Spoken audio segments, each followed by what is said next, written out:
They got their last championship in the men's division. Arellano trying to take their first. This is their third overall finals appearance. And we start off with an ace from the league's #1 setter, Adi Villados. That is an encouraging start here for the Arellano Chiefs. Again, they've been playing fantastic volleyball. Back-to-back aces for Villados. Wow! 2 straight points from the service line. Si Sinuto ulit yung pumuntos. Meron na siyang 3 dito sa ating set #1.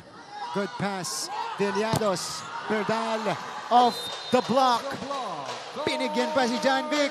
Ididig ko sana eh. Look at this. Carl Berdal with yet another point and the walk-off. Look at this. Hindi mo pwedeng basta-basta yan na yun. Pero dahil expected na at pinaghandaan siya, ngayon, nag-a-adjust siya sa binibigay sa kanya.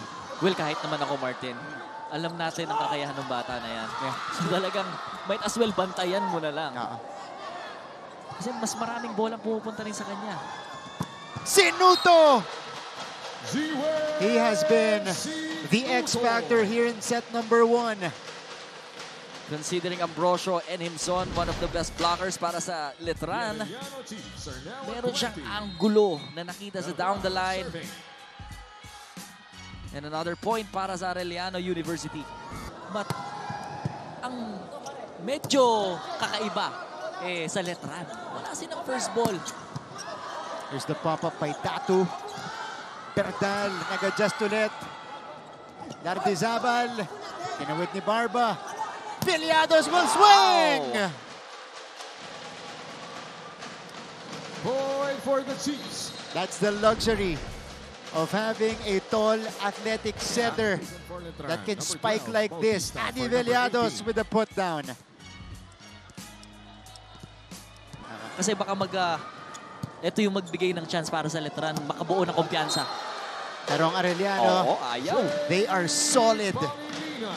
Jake Pangilinan gives Arellano the second set. And again, it is Adi Villados setting him up here, right at the middle. Quinto has been serving well. Overpass. May bantay si Kuramen. Pali kay Penny.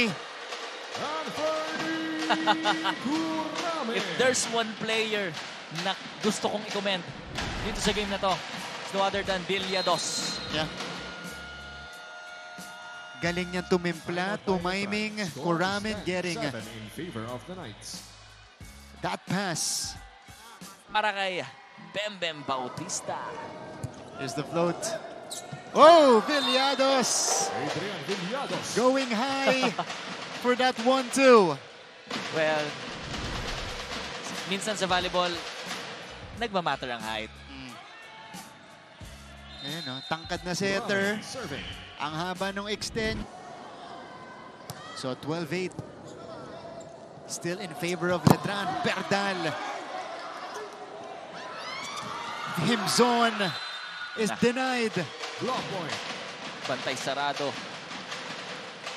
At pag nagba-block or nagsisimula na mag-click ang blocking ng Arellano, no coincidence, nagsusunod-sunod yung puntos nila kasi dyan nila kinukuha yung simula. From 3 points down, eto ulit ang Arellano Chiefs. Araño to Lardizabal. Quinto. Tatu. Villados. Wow! Running attack. What a play from Arellano! Grabe. I was expecting na itong si Villados ay papaluin niya na. What a fake out by Adi Villados.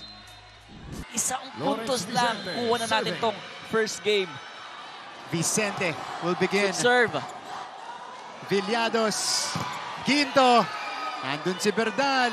Balik kay Ginto. Wow! And Arellano takes game #1.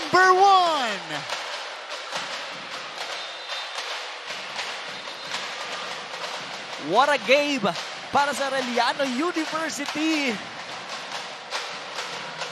Ramdam na ramdam natin dito sa San Juan Arena yung saya ng mga Arellano supporters. Yeah.